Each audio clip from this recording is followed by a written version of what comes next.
Thank you again for the opportunity of being here. I've been wanting to make some comments actually about the last years, the last days, yesterday and today. I think that we have had a really good presentations, really interesting. But right now I want to first talk to you about what an initiative that has already been mentioned by Aline, which is ALBA ALBA movements. Some of you should have some sticker maybe in your tables, which is kind of this logo here. ALBA movements, it's an initiative which have something like maybe 9 years of construction. It's an instance of articulation between social movements of the whole American continent. This is an initiative that emerged after one important an historical moment for Latin America.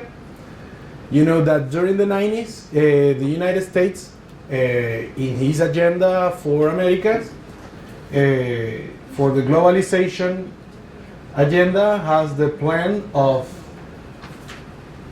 the free agreement for free trade agreement for Americas, what we call ALCA in Spanish, was the initiative to consolidate the globalization model in what they call their backyard. And in that moment, actually, it emerged something that they call the Summit of Americas. That was some kind of instance where the United States give the guidance lines for this project. But instead, during this time, many, like a result of a lot of mobilization process in the whole continent, in Venezuela, in Argentina, in Ecuador, in Bolivia, even in Brazil, they became what some has called the cycle of progressive governments in the region. And one of the important victories of that period, that was by the side of mobilization against this free trade, against neoliberalism, was the building of what was the possibility to defeat in the summit of 2005, Summit of Americas in Argentina, with a big mobilization and with the discussion of a lot of countries of the region, was rejected the possibility of that free trade agreement. That was what we call el tren del ALBA. It was when we defeat the free trade agreement for Americas at that moment. And after that, it starts a process of discussion of what does it come now. And actually, in that case, Venezuela, Cuba has an important role in configuring a new architecture for integration of the continent. And emerged different propositions. Maybe one of the newest one is what Rebecca was talking us about these days, which is CELAC, which is some instance of articulation of Latin American countries without Canada and the United States. Then we have initiative like what we call UNASUR, which is a platform of articulation of countries of the South. And then actually we have what we call ALBA. ALBA, it's an initiative that is, maybe if we try to translate in English, it's something like Bolivarian Alliance for Articulation of Americas. It's a cooperation between peoples agreement. It's a completely different concept from the free trade for Americas. That was the globalization process, the proposal. So at that time, started a process of lobbying between some governments to build that alliance, but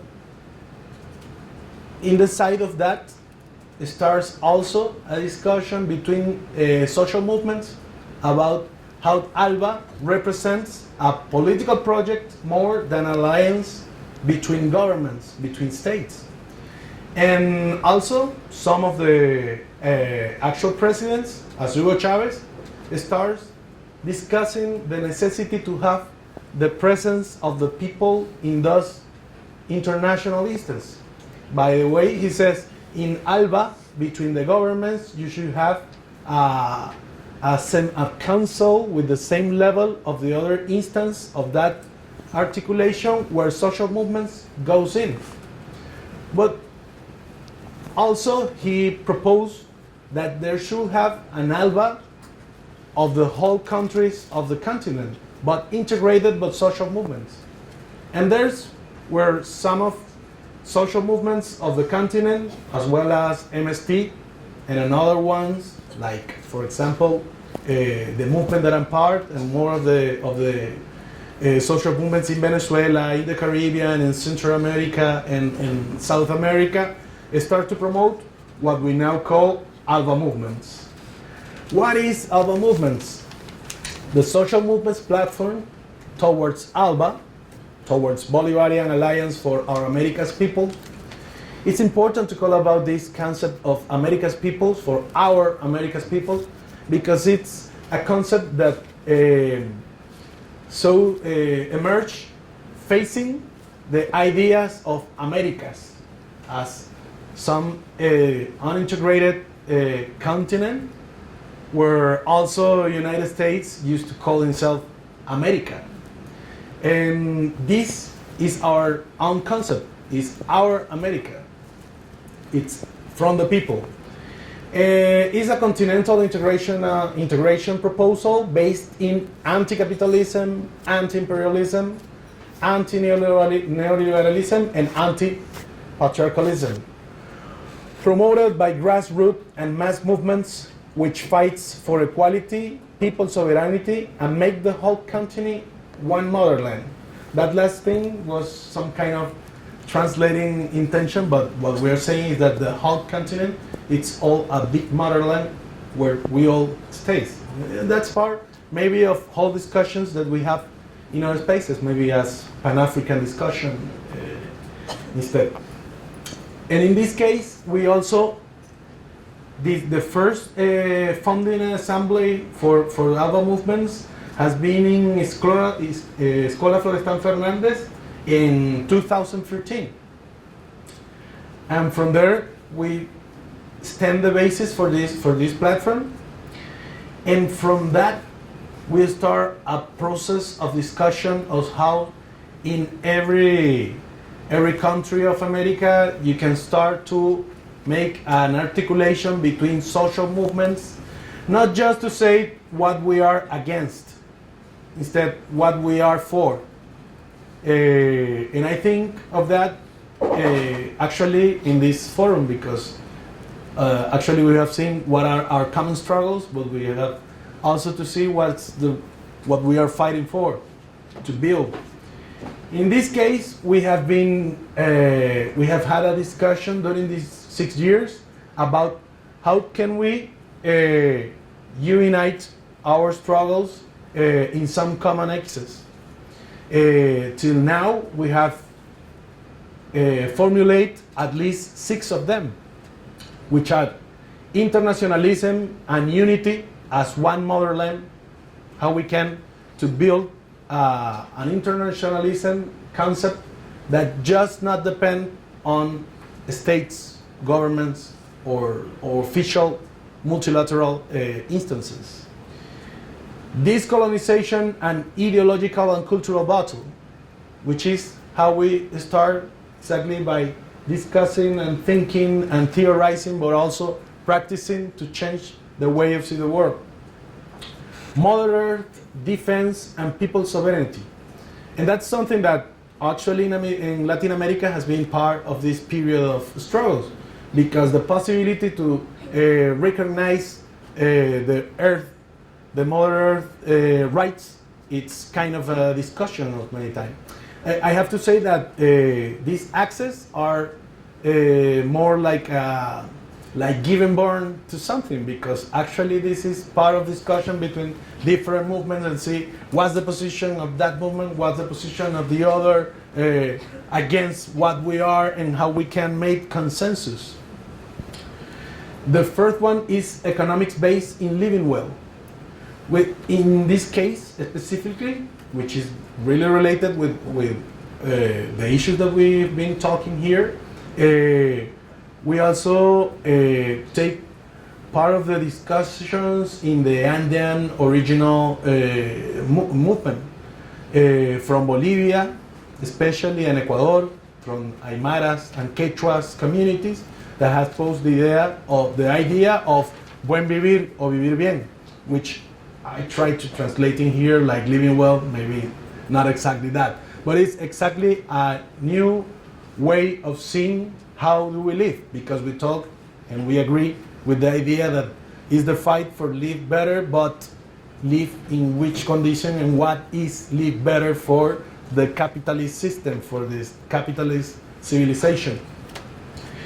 Then the fifth, it's about democratization and people's power building, because actually we think that it's about densify democracy, but democracy from people, not democracy, not liberal democracy, not bourgeoisie democracy, instead democracy of the people building power to exercise by itself and for itself. And at last, people's feminism, because it has been really an important journey of mobilization during these last years, like campaigns like Ni Una Menos, against violence, but also campaigns for the decriminalization of abortion, against femicide. So there are a lot of common struggles that have a lot of discussions about it. And this is like a discussion in process, because it's, as Ana Terra says, it's like to have even the mind always where the feet are, always discussing against the practice and the different agendas that we have in the different movements. I won't go deep in this, but actually the way that we used to work is that we have sorry, because it's not translated, we have a continental assembly, which usually happens like each 3 years.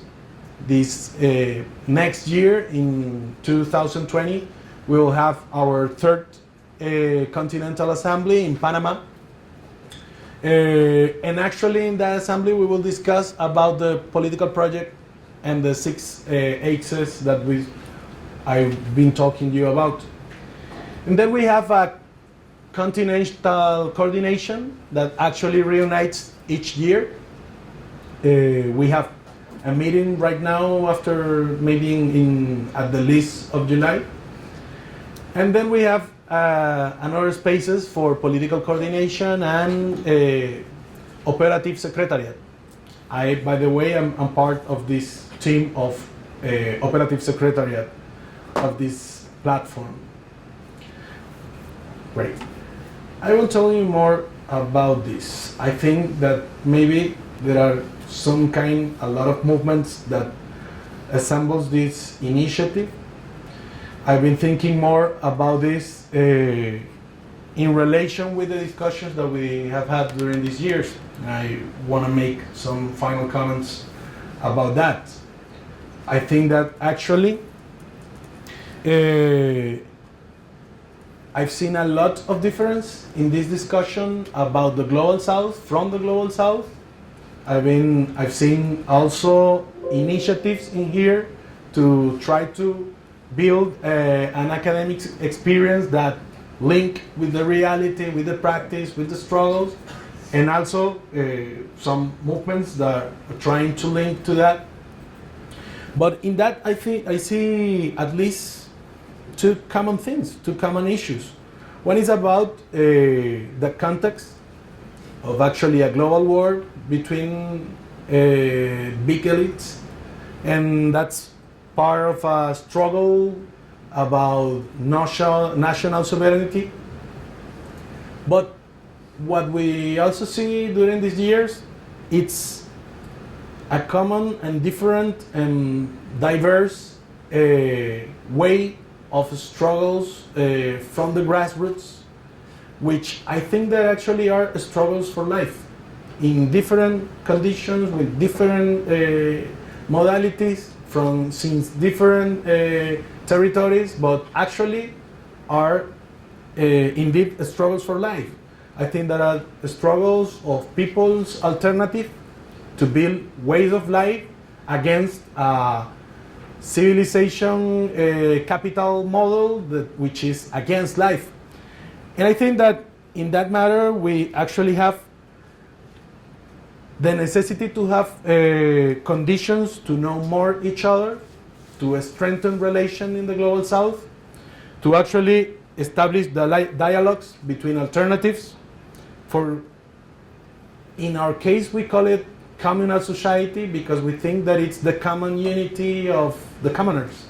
So, and that's, instead my presentation was called like that, by Communal Way in Venezuela. I actually don't think that it's just a trouble about Venezuela.